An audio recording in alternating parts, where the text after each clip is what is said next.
योद्धाओं, सबसे पहले हम लोग ये देखते हैं कि प्राइवेट बिल और पब्लिक बिल में क्या डिफरेंस होता है। प्राइवेट बिल वो बिल होता है जब पार्लियामेंट में कोई एमपी बिल को इंट्रोड्यूस करता है पास करने के लिए, और वो एमपी या तो सत्ता पक्ष का भी हो सकता है या विपक्ष का भी हो सकता है, बस मिनिस्टर नहीं होना चाहिए। अगर वो एमपी मिनिस्टर नहीं है और वो बिल को इंट्रोड्यूस करता है, किसी भी बिल को पास करने के लिए संसद में, तो वो होता है प्राइवेट मेंबर बिल।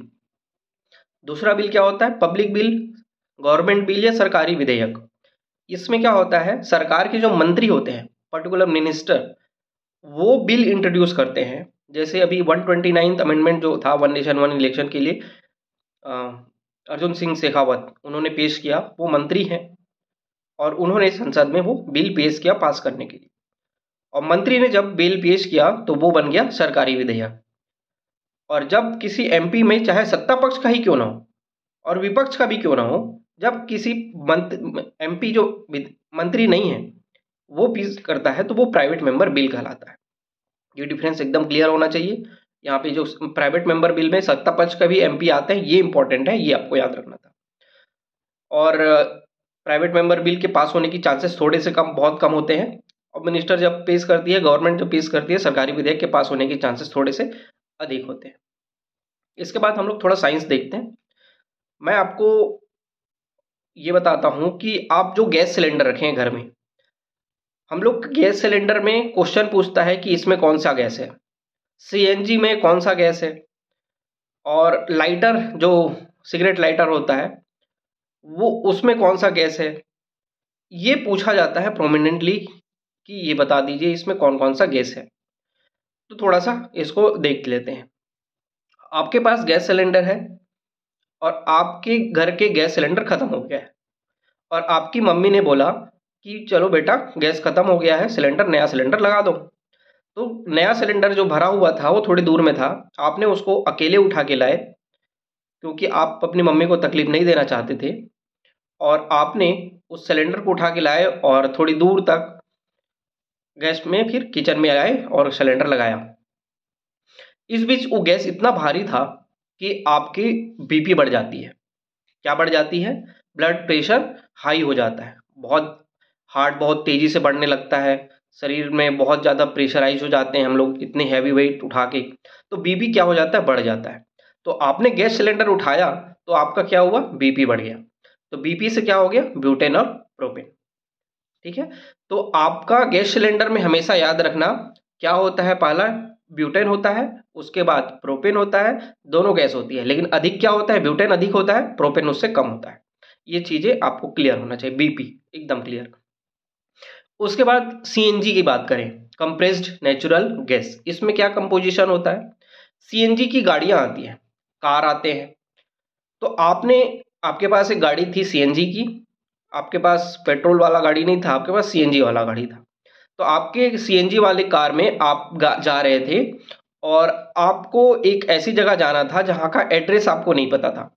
तो आपको उस एड्रेस में जाने के लिए आपने क्या लगाया? मैप, गूगल मैप ऑन किया और गूगल मैप में वो लोकेशन डाला और आप वहां पे चले गए। तो सीएनजी कार में आपने क्या डाला? Map, Google map. तो मैप से क्या बना? Methane, ethane, propane.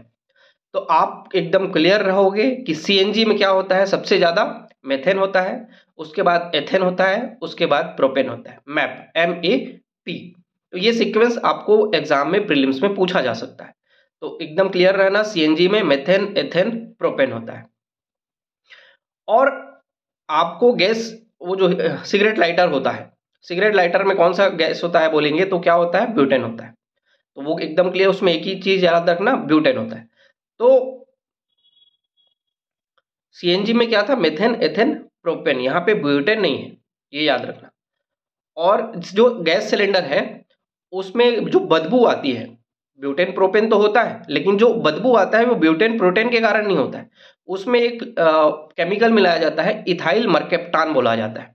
याद रखना एकदम स्पेसिफिक, इथाइल मरकेप्टान उसमें मिलाया जाता है ताकि उसमें गंध ना आए, गंध आए और जब वो लीक करे तब जनता को पता चल जाए कि गैस लीक कर रही है, डेंजर है, तो उसको जाके बंद कर दिया जाए। तो मिथाइल मरकेप्टान डाला जाता है ताकि वो गंध करे। तो ये चीज़ें हैं। और भी बहुत सारी चीज़ें रहती हैं। एक चीज़ आपको पूछा जाता है कि मस्टर्ड गैस किस काम में आता है। तो मस्टर्ड गैस जो था केमिकल वॉर में यूज होता है, जो रासायनिक युद्ध होता है तो कोई बम फोड़ता है, कोई यूरेनियम बम फोड़ता है। उसी तरीके से जब केमिकल वेपन यूज किया जाता है, जो थोड़े से एरिया में इतना ज़्यादा गैस लीक कर देता है कि उस गन के कारण ही लोग मर जाते हैं, तो वो एक डिजास्टर होता है। तो केमिकल वेपन को यूनाइटेड नेशन ने बैन भी कर रखा है कि किसी भी युद्ध में केमिकल वेपन यूज नहीं किया जा सकता है। लेकिन फर्स्ट वर्ल्ड वॉर में केमिकल वेपन यूज किया गया था, सेकेंड वर्ल्ड वॉर में भी केमिकल वेपन यूज किया गया था, बहुत ज्यादा तबाही मचाया गया था उसमें। तो कौन सा केमिकल वेपन यूज किया गया था अगर पूछे तो मस्टर्ड गैस। और मस्टर्ड गैस किस फॉर्म में होता है अगर आपको पूछे तो आप ये मत बोल देना गैस के फॉर्म में होता है, मस्टर्ड गैस लिक्विड के फॉर्म में होता है, ये एकदम आपका क्लियर होना चाहिए। तो ये थे कुछ कॉन्सेप्ट हमारे साइंस के और पॉलिटी के, मैंने आपको बताया। और आज हम लोग एक बहुत ही विशेष साल में पहुंच चुके हैं 2025 में, और हम 2025 से कुछ चाहते नहीं हैं, हम 2025 को देना चाहते हैं। हम 2025 को बहुत सारा मेहनत देना चाहते हैं, बहुत सारा कंसिस्टेंसी देना चाहते हैं और बहुत सारा डेडिकेशन देना चाहते हैं।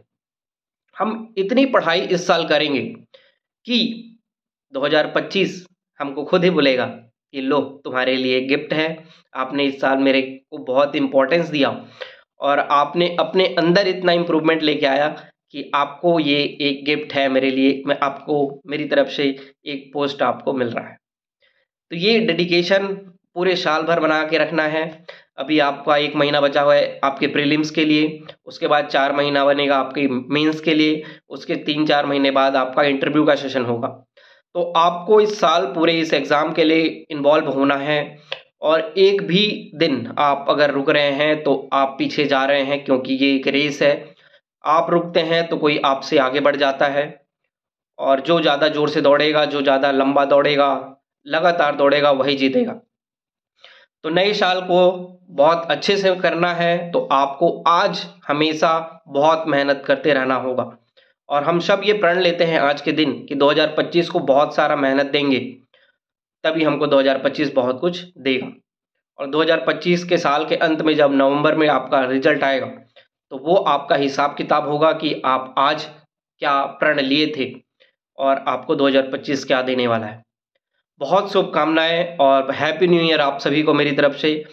आप जो प्रण लेते हैं, अगर आप मुझे भी हैप्पी न्यू ईयर करना चाहते हैं तो मुझे बहुत खुशी होगी, क्योंकि लास्ट ईयर का जो प्रोग्राम था हमारे साथ लगभग 100 लोग जुड़े थे और उसमें से 11-12 लोग सेलेक्ट हो गए, जो मेरे लिए 2024 का सबसे बड़ा गिफ्ट हुआ। क्योंकि मैं खुद के सिलेक्शन से ज़्यादा, मेरा तो हर साल होता ही है, लेकिन जब मैं किसी का और सिलेक्शन कराता हूँ तो मुझे बहुत खुशी होती है। तो आप मुझे अगर हैप्पी न्यू ईयर देना चाहते हैं तो आप हैप्पी न्यू ईयर मुझे लिखिए, और आप हैप्पी न्यू ईयर तभी लिखिएगा जब आप एक पोस्ट लेना चाहते हैं। आप अपने अंदर ये प्रण ले रहे हैं कि इस साल मैं पोस्ट ले रहा हूँ और मैं इस साल पोस्ट लेके ही रहूँगा, तो आप मुझे तभी हैप्पी न्यू ईयर लिखिए, नहीं तो मत लिखिए। ठीक है, तो आप सभी को बहुत बहुत शुभकामनाएं, बहुत मेहनत करेंगे इस साल और हम लोग एक उपलब्धि पाएंगे। मिलते हैं कल एक नए टारगेट के साथ। Thank you.